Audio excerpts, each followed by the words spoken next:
देश में हाईवे बन रहे हैं, शहरों का विस्तार हो रहा है, मॉल बन रहे हैं, अस्पताल और स्कूल बन रहे हैं, गांव भी विकास यात्रा के साक्षी बन रहे हैं। लेकिन एक चीज़ जिस पर बहुत कम काम हो रहा है वो है कृषि उपज के लिए बाजार यानी मंडी बनाने का काम। आज़ादी के बाद से अब तक सभी सरकारें यह कहती रही हैं कि वो किसानों के लिए काम करेंगी, लेकिन आज तक पर्याप्त बाजार की सुविधा तक नहीं दिला सकी हैं। जब कृषि उपज बेचने के लिए बाजार ही नहीं मिलेगा तो फिर उन्हें अच्छा दाम कैसे मिलेगा। साल 2006 में आई राष्ट्रीय किसान आयोग की रिपोर्ट के अनुसार 80 वर्ग किलोमीटर के क्षेत्र में सरकार द्वारा रेगुलेटेड एक मंडी होनी चाहिए, लेकिन इस वक्त 406 वर्ग किलोमीटर क्षेत्र में किसानों को एक मंडी की सुविधा मिल पा रही है।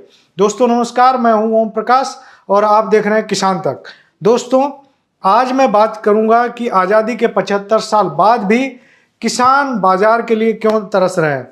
यहाँ पे मेरा जो बाजार से लेना देना है, बाजार का मतलब है मंडी का। बाजार का मतलब आम बाजार नहीं है, बाजार का मतलब वो मंडियाँ जिसको सरकार रेगुलेट करती है, जिसको एपीएमसी कहते हैं, एग्री प्रोड्यूस मार्केटिंग कमेटी, उसकी मैं बात कर रहा हूँ। वो जो मानक है राष्ट्रीय किसान आयोग का, उसके मुकाबले काफ़ी कम है। ऐसे में सवाल यह खड़ा होता है कि क्या मंडियों की कमी के कारण ही किसान अपनी कृषि उपज होने पौने दाम पर व्यापारियों को बेचने के लिए मजबूर हैं। कृषि विशेषज्ञ कुछ ऐसा ही मानते हैं। इस बात की तस्दीक आप आंकड़ों की कसौटी पर भी कर सकते हैं।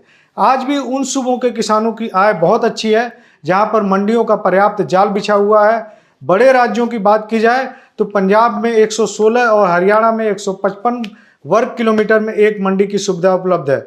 यह उस मानक के काफ़ी नज़दीक है जो राष्ट्रीय किसान आयोग ने बताया है। इसीलिए ये दोनों सूबे किसानों के आय के मामले में सबसे ऊपर दिखाई देते हैं। बेशक दोनों राज्यों में किसानों की आय अन्य सूबों से अधिक होने के पीछे यहाँ एमएसपी पर अच्छी खरीद भी है, लेकिन ये दोनों राज्य इसलिए ऐसा कर पा रहे हैं क्योंकि उनके पास मंडियों का अच्छा नेटवर्क है। मंडियां न होने से नुकसान क्या है, इस पर भी बात एक बार कर लेते हैं। बिहार के पूर्व कृषि मंत्री और वर्तमान में बक्सर से सांसद चुने गए सुधाकर सिंह का कहना है कि न्यूनतम समर्थन मूल्य की गारंटी के साथ ही किसानों को मंडी की भी गारंटी मांगनी पड़ेगी, क्योंकि पर्याप्त मंडियों के बिना किसानों को उनकी उपज का सही दाम मिलना आसान नहीं होगा। बिहार में किसानों की आय कम होने के पीछे एक बड़ी वजह मंडी का न होना है। मंडियों की ज़रूरत इसलिए भी है ताकि किसान जो कुछ भी अपने खेत में पैदा कर रहे हैं उसे बेचने के लिए उन्हें ज़्यादा दूर जाना न पड़े, उन्हें बाजार मिले। वरना स्थिति बिहार जैसी हो जाएगी जिसका नाम किसानों की आय वाली लिस्ट में सबसे नीचे के सूबों में आता है।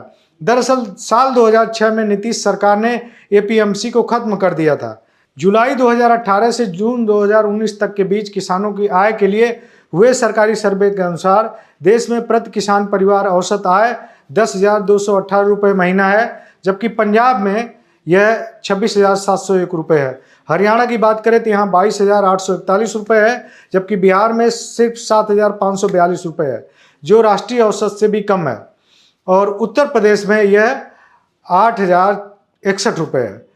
उत्तर प्रदेश में भी मंडियों की संख्या की बहुत कमी है।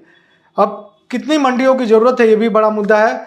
किसानों की आय बढ़ाने के लिए अप्रैल 2016 में गठित डॉक्टर अशोक दलवाई कमेटी की रिपोर्ट के अनुसार देश में कुल 30,000 बाजारों की ज़रूरत है। सरकार को यह रिपोर्ट सितंबर 2018 में सौंपी गई थी। इसी रिपोर्ट में एक जगह कहा गया कि राष्ट्रीय कृषि आयोग जो 1976 में बना था उसमें यह सिफारिश की गई थी कि 5 किलोमीटर के दायरे के भीतर एक बाजार उपलब्ध होना चाहिए, एक ऐसी दूरी जो 1 घंटे के भीतर तय की जा सके। बाद में नए किसान आयोग ने 2006 में इसका मानक बदल दिया। इसमें बताया गया कि 80 वर्ग किलोमीटर में एक मंडी की ज़रूरत है। हालांकि मूल सिफारिश उस वक्त की गई थी जब सड़क संपर्क बहुत कम था। किसान अपनी उपज को सिर पर लाद कर या ऊँट या बैलगाड़ी पर लाद कर ले जाते थे। उधर जाने माने कृषि अर्थशास्त्री देवेंद्र शर्मा का कहना है कि कायदे से 5 वर्ग किलोमीटर क्षेत्र में ही एक मंडी होनी चाहिए ताकि किसानों को अपनी उपज बेचने के लिए बहुत दूर न जाना पड़े, माल ढुलाई कम लगे और इनपुट कॉस्ट कम हो जाए। मौजूदा समय में देश में 42,000 मंडियों की ज़रूरत है।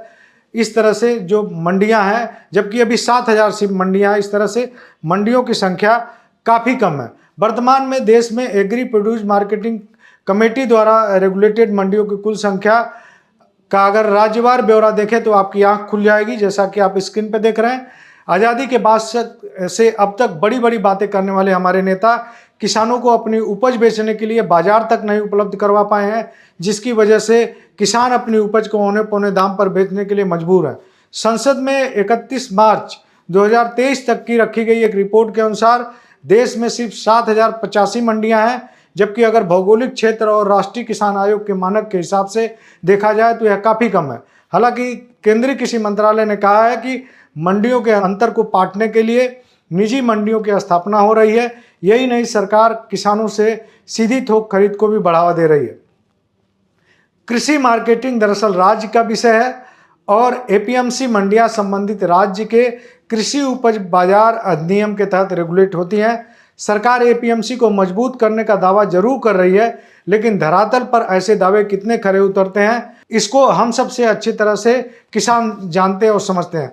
फिलहाल किसान अपनी उपज बेचने के लिए बाजार की कमी से जूझ रहे हैं और हम उम्मीद करते हैं कि जो नई सरकार है, मोदी सरकार का जो तीसरा कार्यकाल है, और इस सरकार में जो कृषि मंत्री के तौर पे शिवराज सिंह चौहान आए हैं, वो निश्चित तौर पे मंडियों की संख्या पर ध्यान देंगे। 35 से 40 हज़ार मंडियों की ज़रूरत है और इस देश में सिर्फ 7,000 मंडियाँ, तो आप समझ सकते हैं कि कितनी कमी है। एक बार हम राज्यवार अगर हम बात करें तो आपको थोड़ा अच्छे से समझ में आएगा कि हमें 80 वर्ग किलोमीटर पे जो राष्ट्रीय किसान आयोग ने कहा उस हिसाब से ज़रूरत है। हालांकि जो पुराना किसान आयोग है उसने 5 वर्ग किलोमीटर में ये बात सुझाई थी कि एक मंडी होनी चाहिए। फिलहाल अगर हम 80 वर्ग किलोमीटर वाली भी बात मांगें तो भी बहुत कम मंडियां हैं। 406 वर्ग किलोमीटर में अभी राष्ट्रीय औसत देखा जाए तो एक मंडी है, और जबकि 80 वर्ग किलोमीटर में होना चाहिए। और इसमें जो प्रमुख राज्यों की बात कर लें, आप देखिए अरुणाचल में चूँकि पहाड़ी राज्य है तो वहाँ पे 4400 वर्ग किलोमीटर से ज़्यादा पे एक मंडी है। छत्तीसगढ़ में 723 वर्ग किलोमीटर पे है। गुजरात में 884 है। हरियाणा में कम है। हिमाचल प्रदेश में 884 वर्ग किलोमीटर पे एक मंडी है। मध्य प्रदेश में 554 वर्ग किलोमीटर में एक मंडी है, जहाँ से शिवराज सिंह चौहान खुद आते हैं। इससे पहले भी नरेंद्र सिंह तोमर वहाँ के थे, वहीं के कृषि मंत्री, वहीं के रहने वाले थे, वो कृषि मंत्री रहे हैं। महाराष्ट्र में 331 किलोमीटर वर्ग किलोमीटर पे एक मंडी है। इसी तरह से अगर हम देखते हैं कि दूसरे राज्यों में, उड़ीसा में ये 291 किलोमीटर पे है और राजस्थान में 707 वर्ग किलोमीटर पे एक मंडी है। आप समझ सकते हैं कि कैसे वहाँ पे किसान अपनी उपज बेचते होंगे। और तेलंगाना में करीब 400 किलोमीटर पे, तमिलनाडु में 450 किलोमीटर पे एक मंडी है, त्रिपुरा में करीब 500 किलोमीटर पे एक मंडी है, उत्तर प्रदेश जिसकी मैं बात कर रहा था वहाँ 384 किलोमीटर पे एक मंडी है। तो ये तो मंडियों की बात है कि कितने वर्ग किलोमीटर में एक मंडी है यहाँ पे। अब अगर कुल मंडियों की अगर बात करें राज्यवार, सभी राज्यों की हमने लिस्ट ली है। इसमें बिहार नहीं दिखेगा क्योंकि बिहार में नीतीश बाबू ने, जिनकी आजकल काफ़ी तारीफ हो रही है क्योंकि उन्होंने सरकार बनवाई, बीजेपी की लोग खूब तारीफ कर रहे हैं। नीतीश बाबू ने 2006 में जब वो सत्ता में थे तब उन्होंने मंडियों की जो व्यवस्था उसको ख़त्म कर दिया था। और तमाम इकोनॉमिस्ट इस बात के लिए उनको बार बार कोसते हैं कि इसीलिए बिहार के जो किसान हैं वहाँ पे प्रति किसान परिवार इनकम जो है बहुत कम है दूसरे राज्यों के मुकाबले, क्योंकि मंडी नहीं है, व्यापारियों को लूट का मौका मिलता है। फिलहाल उन्होंने क्या सोच के किया था मुझे नहीं पता, लेकिन ये तो तय है कि मंडी सिस्टम खत्म करने के बाद वहाँ किसानों की स्थिति बद से बदतर हो गई। फिलहाल अभी देखते हैं कि जो आंध्र प्रदेश में कुल मंडियों की संख्या 318 है। आप गुजरात में जाएंगे 405 मंडियां हैं, झारखंड में 564 मंडियां हैं, मध्य प्रदेश में 550 ज़्यादा मंडियां। महाराष्ट्र मंडियों के मामले में काफ़ी रिच है, यहाँ पे 929 मंडियां हैं। पंजाब में 436 मंडियां हैं। पंजाब महाराष्ट्र के मुकाबले छोटा स्टेट माना जा सकता है। राजस्थान में 484 मंडियां हैं, जबकि भौगोलिक रूप से ये सबसे बड़ा स्टेट है। और पश्चिम बंगाल में 537 मंडियां हैं और त्रिपुरा में सिर्फ 21 मंडी है। उत्तर प्रदेश में 633 मंडी है। तो ये आप समझ सकते हैं कि कितनी मंडियों की कमी है। अब इसमें जो बड़ी मंडियां हैं 2599 करीब 2600 के आसपास है, जबकि छोटी मंडियों की संख्या करीब 4500 के आसपास है। कुल करीब 7100 के आसपास देश में मंडियां हैं। तो फिलहाल आप समझ सकते हैं कि कहाँ 7100 और कहाँ 4000 मंडियों की ज़रूरत है। तो इसीलिए हम लोग ये बार बार बात कर रहे हैं कि जो किसान है, हमारा किसान जो प्रोड्यूस पैदा करता है उसके लिए उसको बाजार नहीं मिल रहा, मंडी नहीं मिल रही है और इसीलिए वो व्यापारियों के हाथों ठगा जा रहा।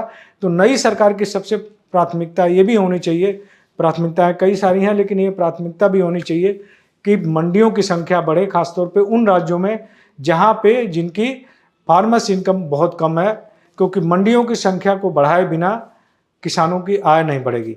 डेटा बोलता है कि अगली कड़ी में हम फिर किसी और मुद्दे को लेकर हाजिर होंगे।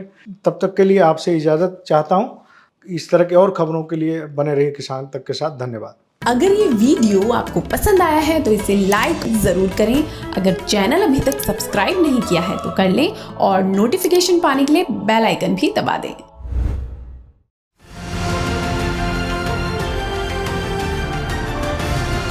किसान तक खाना है तो उगाना है, किसान तक खाना है तो उगाना है, किसान तक खाना है तो उगाना है, किसान तक खाना है तो उगाना है, किसान तक खाना है तो उगाना है, किसान तक खाना है तो उगाना है।